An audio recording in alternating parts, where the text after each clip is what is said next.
Good morning. Good morning. Thank you, Chair and members. As you know, California now has a requirement that we must do a regulatory impact analysis on major new regulations. And as you also know, California agencies do have extraordinary power and discretion to implement the laws that you pass. This bill is very important because it strengthens your ability to do the oversight function that's so important. We believe that agency regulation and oversight is vital to improving the California business climate and encouraging manufacturers to invest and hire in the state. So for this reason, we support AB 12 and thank the author for his leadership on this issue. Thank you. Any questions from the committee? The author, Mr. Hagman. Thank you, and I appreciate the direction this is going, Mr. Cooley. When OAL looks at a regulation review, basically you could say it's the non-compliance. But the only authority they have to really stop something is if it's not filling out the forms correctly, not if it doesn't fit the intent of the legislature. I'm just wondering, would you consider even going further, or you think that's the role for that, maybe to hold or stop the regulation before the legislature has a review of it? Right now, there's no trigger. They can still make a bad regulation, totally non-compliant with the fiscal analysis that we set forward, and that bill still goes statute. We would get notified, but our process takes a little bit of time to go through. Depending on what time of year, it could take a year and a half, 18 months before we can have a chance to even affect changes to that. And by then, the damage may have already been done, versus giving the ability for OAL to actually stop.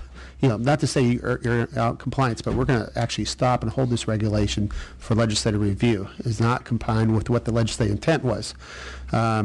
So I like the directions going. We definitely need this. The state's really been hurt by some of the rules and regulations, not by the unintended regulations from the legislature's intent, but sometimes those impacts are far greater than what we were intended them to be. So I'm just wondering, would you even go further to say, okay, if there is sufficient grounds for OAL to say that you're out of compliance with the economic impact, is there ability to hold, freeze, to bring back to the legislature to have that review done and say, is this part of the intent? Yeah. That's a bigger step, I know. This is at least a start. And I'm definitely willing to support this today, but I'm just, as this conversation goes forward, we need to look at that ability. What is the triggering mechanism? Yeah, well, Kurt, I think as you guys would see on a regular basis, I definitely believe in how big our position is here in the Assembly and the legislature as a co-equal branch of government. There's a reason AB 12 is the first bill I introduced. I believe that we cannot have a state where we have what was referred to in the 1980s as thicket government, government that is so impenetrable that people get in it, and any direction they try to move, they feel they're bound and unable to move. This is a starting point, but it's my first bill, Kurt, because I see myself, this is an ongoing area that's going to interest me. I definitely feel that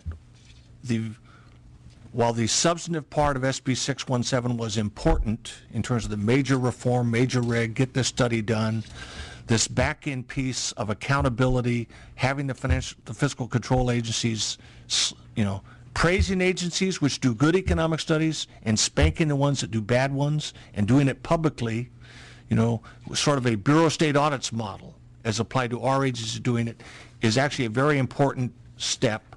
So I'm very familiar with OAL. I want to work in this space. I'm very open to kind of continuing. This was like my first bill, and it's what I knew how to do and get drafted between November, and December 3rd. Absolutely. So I'll continue to work in this area. Well, I appreciate your goal, and I appreciate the direction you're going, Mr. Cooley.